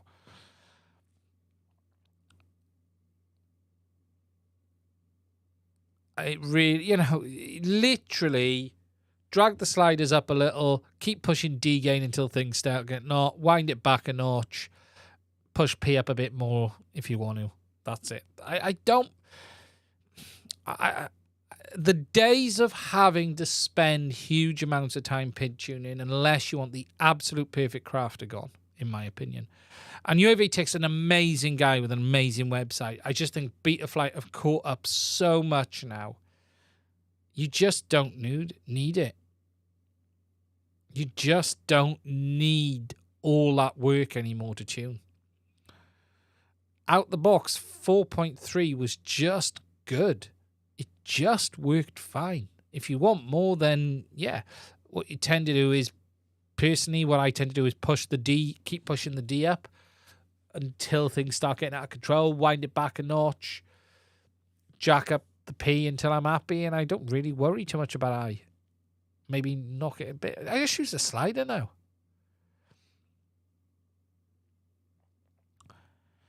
Does Emu Flight cover AIOs? I don't know. I don't know a lot about Emu. I don't know a lot about it. I've looked at it a few times, but it hasn't done what I wanted to do, so I haven't really taken it any further. I tend to stick to Betaflight now because it's so simple. I tend to stick to Betaflight because it's so simple. I do have a flight controller. I could actually take the Radix out of that aircraft and put in a different stack, a controller. I don't know, has Brain FPV... I've always liked the Brain FPV flight controllers, but it is a little bit tiresome, this whole firmware thing. I don't understand why we don't have the standard builds. I just don't understand why we have to have that. It's a bit of a pain. You know, I'm just going on for Betaflight. So now we've got... Yeah, we've just had 2 weeks ago 4.3.2. So yeah, wow. I'm not going to be getting 4.4 anytime soon.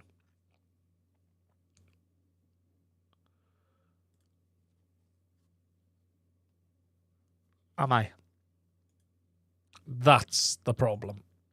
So I think it's probably time for the Radix to go. I like the flight controller. It's a good flight controller. Push the D, jack the P.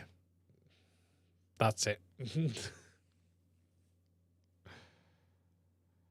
Just like the newbie drone boards and for Betaflight. Yeah, it's a bit annoying to say the least. I just would rather now just have a... Why can't we have an official release? Why does it need to be changed? That's an audio clip. Yeah, just push the sliders up until it feels bad and then drop them back a bit. It'll be fine. Betaflight has come on so much for PID tuning. You don't PID tune anymore. Just do it all by sliders.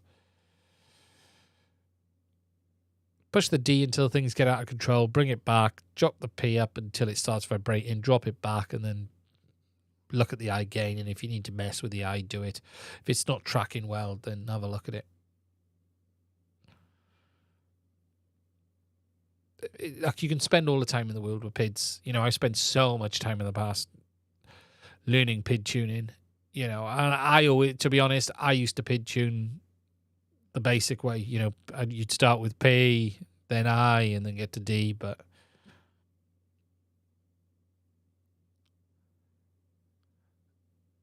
yeah.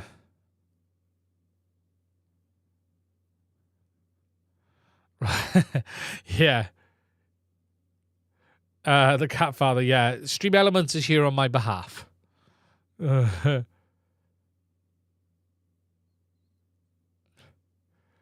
Have you tried HDOSD 4.4, 4.4 release candidate 5? It was fine in 4.4 release candidate 4, but then went back to having a problem with object not aligned correctly. I only tried it on 4.4. I've not tried it on 4.5. I've not tried it since. I had it on 4.4. Right. Guys, I'm going to call it a night. I want to thank you for spending some time with me. Now, before we do this, before I go, no one's allowed to leave. Please give us a like.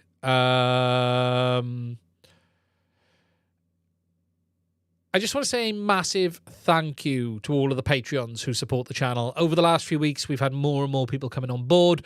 This isn't a sales pitch. This is a genuine thank you from me just to all the people who do support the channel via Patreon. It's been amazing. YouTube ad revenue is going down the pan right now, mostly because I haven't been making content. But further to that, just the time of year with YouTube as well.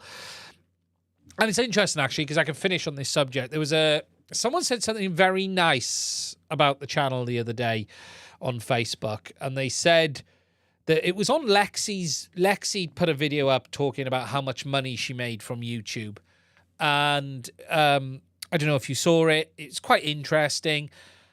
And look, I could have my thoughts on the whats and the whys. And look, you don't do YouTube if you want to make money. This isn't about making money, but it was rather interesting to watch your video on it, and someone put a very kind comment in it, and let me see if I can find it, about me, ironically. It was on FPV Life, I think it was, and Lexi put a video up, and I know Lexi puts a few videos. She shares her content around. I try not to. I try to avoid sharing my content around. But Lexi put a video up. Let me see if I can find it.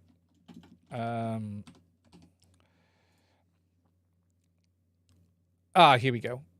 Yeah, so let me go desktop. Here we are. So she'd put how much money YouTube paid me in 2022 with 20,000 subscribers. And I can imagine it's not a lot. But what was actually there was a comment in here somewhere.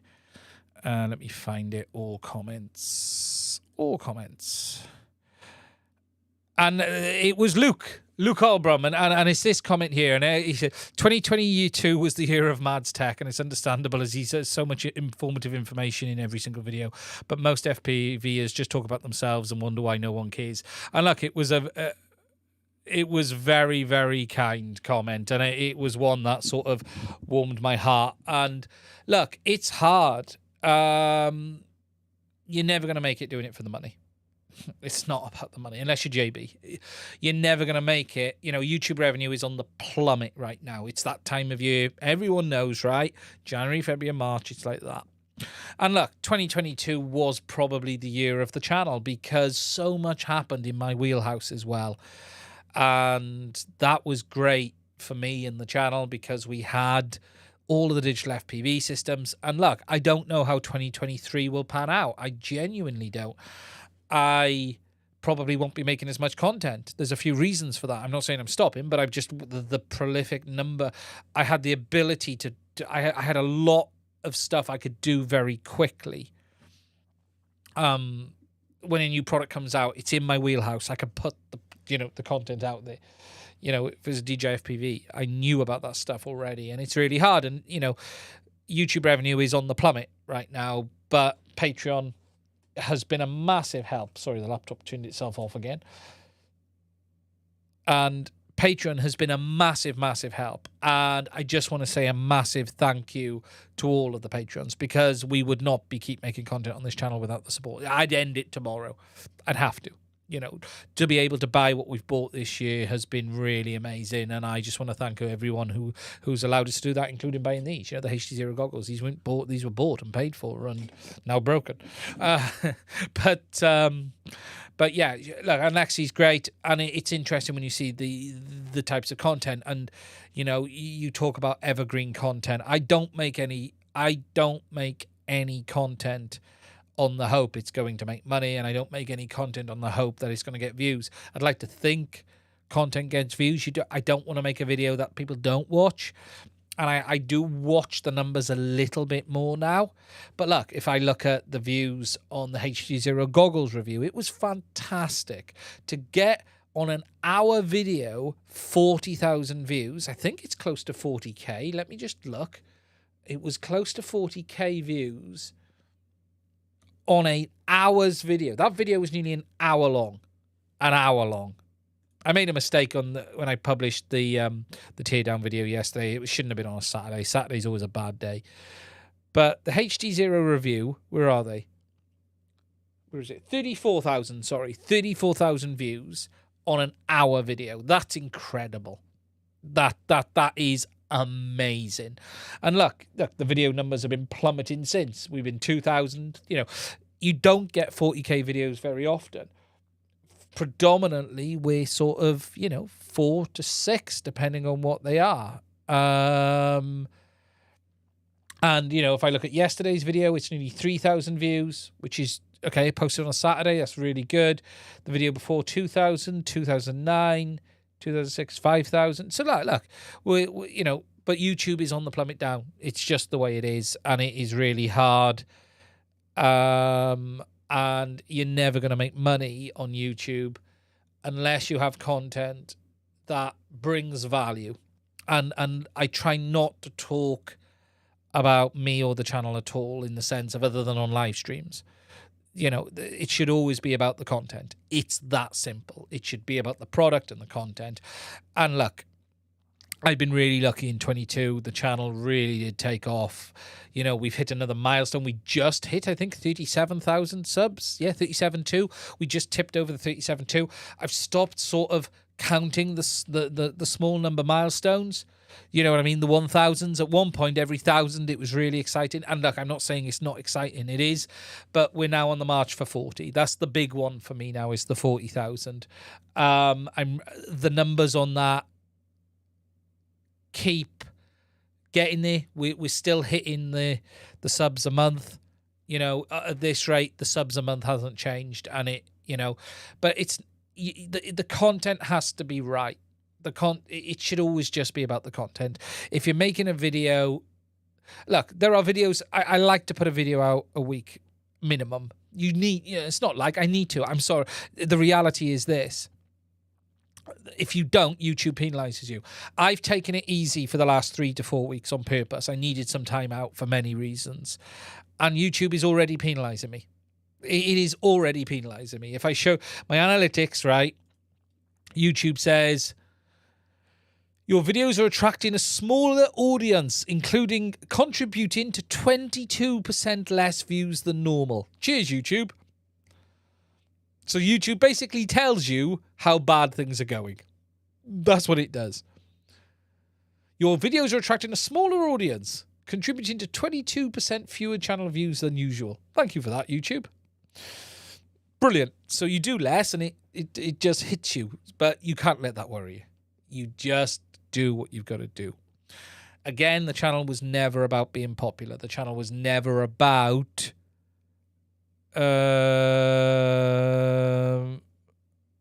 yes, Meat City, you've hit the nail on the head. You have to feed the beast.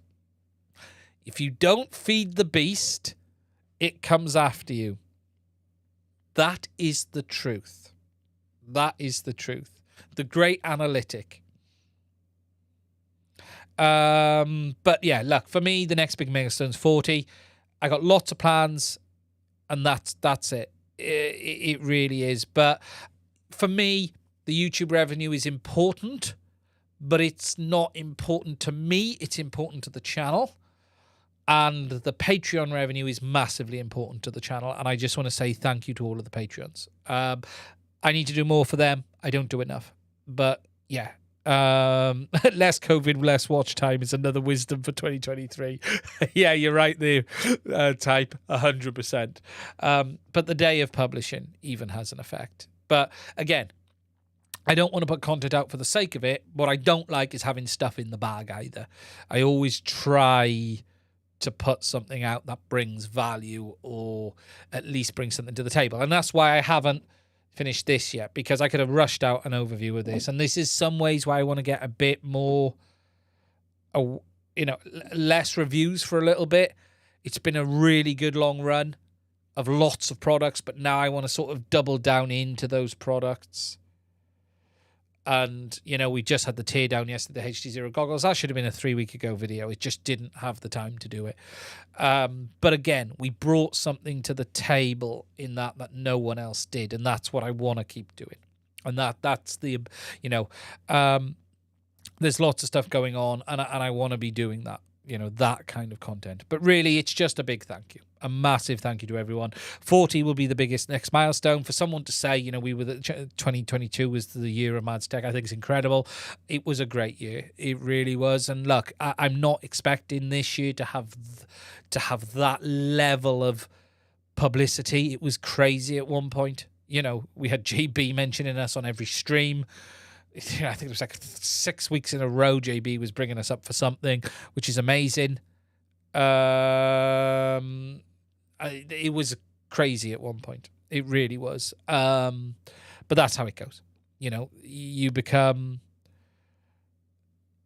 popular, then you fall out of popular. That's just the way it is, you know. But yeah, I wish Lexi all the best. I think it's hard, you know, for her as well. It's tough to, you know, you can't make a living from this. You can't make a living from this. You know, you would need to bring in 25 grand a year just to cover the cost of hardware to do this properly. You'd have to be in 100k a year to make it worth it. It really would. You really would. You know, I know a lot of people send you stuff. You get to a stage of JB size, you know, and look, this year, I think, you know, the only people that didn't work with us this year was DJI. That was the only ones that didn't work with us. Everyone else has, which has been amazing. And we've had some amazing vendors this year, you know, Radio Master. Hopefully they're not too upset with me because I had to put the video out on the modules, but that's the right thing to do. We had, you know, iFlight have been a big supporter of the channel this year. iFlight really have. And, you know, again, we had some interesting comments over the O3 videos before the release, but I was just straight with them, and they continue to support the channel with the stuff they want to send. Do I talk often with JB? No. I am very lucky that I have the ability to message most people in FPV, whether that's JB, Chris Rosser, you know, Sean, Bruce, Gary. I spoke to Siadi, I think, in the background at some point or something. I think so. I don't know if I or not. But no, look, I'll have I tell you who. There's 3 people I speak to regularly. Okay. Ken Dobo. Ken is someone I class as a friend in FPV, believe it or not. He's a very, very good guy. Sean, Geeksvana, again, absolutely more so than probably anyone. And Gary and Bruce, I talk to on a weekly basis when I've been on the streams. In the background, I talk to probably Ken and Sean the most. Ken Dobo and Sean. I've had messages back and forth with Bot's amazing. A few messages with Bot back and forth. He'll send me a message. Ken sent me some message today. JB sends me a message every now and again. I send JB a message every now and again. I've never spoke to JB on the phone. I've not had that privilege.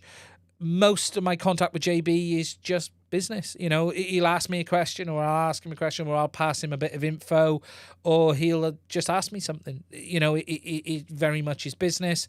I can't remember the last message with JB. It was on something, and usually with JB is technical, or just something he's had, and he's asked me a question because he'll see I've done something, or he's seen I saw something a bit different to him, you know, and look, that's really good. I don't have any plan, you know, look, JB is the king of FPV, and look, I'm not in that league by any means, and likely never will be, and you know, if JB phoned me tomorrow and said, would you be interested in coming on a live stream? Yes. If Sean phoned me tomorrow and said, will you come on a live stream? Yes. I don't say no to anyone. I did have someone who reached out just before Christmas, and it was over Christmas, but that was it. But I don't say no to anyone. Spats and Rossa, yeah, you know, anyone wants to, I'll come on and say hello, and we'll have a chat. You know, I like everyone. There's no one I don't like. It's all good. It's as simple as that. Would I say the build quality of the HDZero is better, similar, or worse compared to the Sky Zone 4X HDO2? I'd say they're all on par. The build quality of the goggle is very, very good.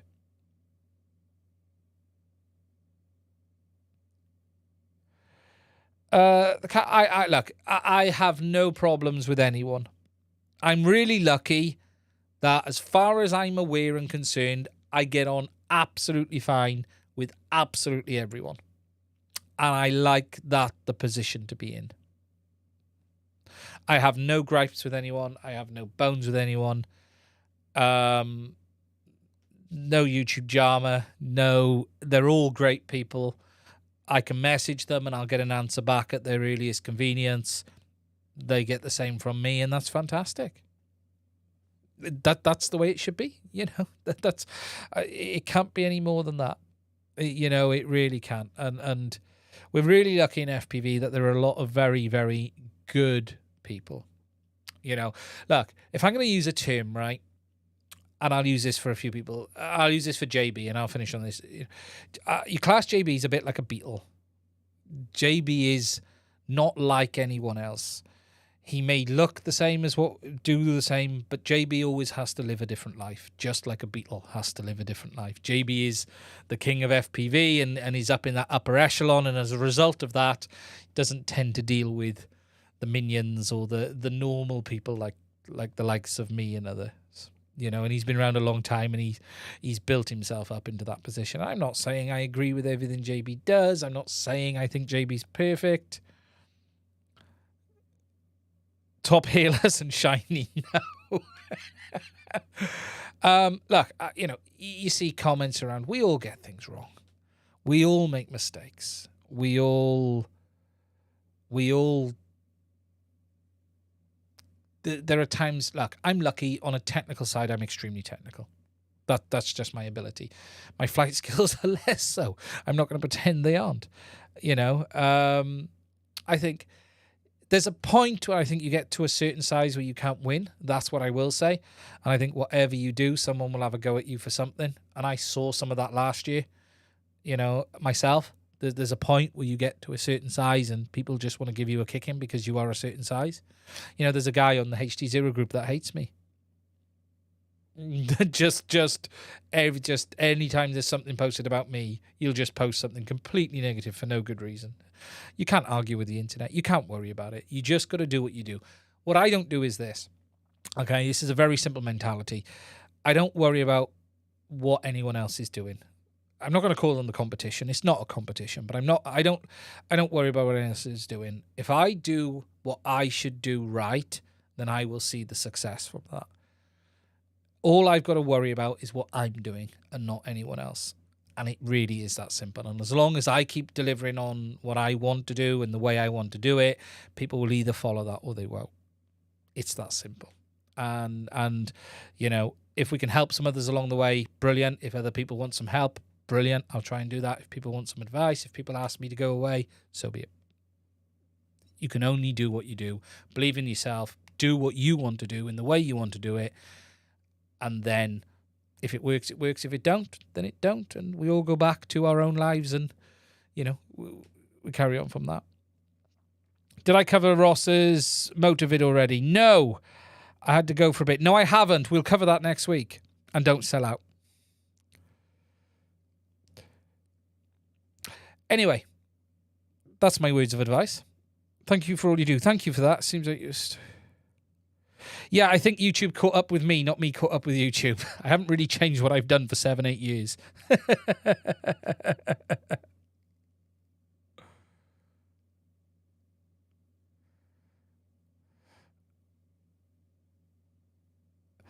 Thank you, Catfather. Thank you for that. Rom Donko. It could be the YouTube test slowing your channel to see if you keep going over and handle. Yeah. Thank you, everyone. Right. I need to go and watch a Rossa video. Look after yourselves. Stay safe. It's been a quiet week. But maybe more news next week. I want to thank everyone for spending time. I also want to thank everyone for the super chats tonight as well. As always, it's appreciated. Stay safe, and I'll speak to you guys again soon. Now I got to find... There's no easy way to end a bloody live stream, and I can't do it from there because I'm looking at the wrong one. Let me find the button. Button 1. Button 2. Later.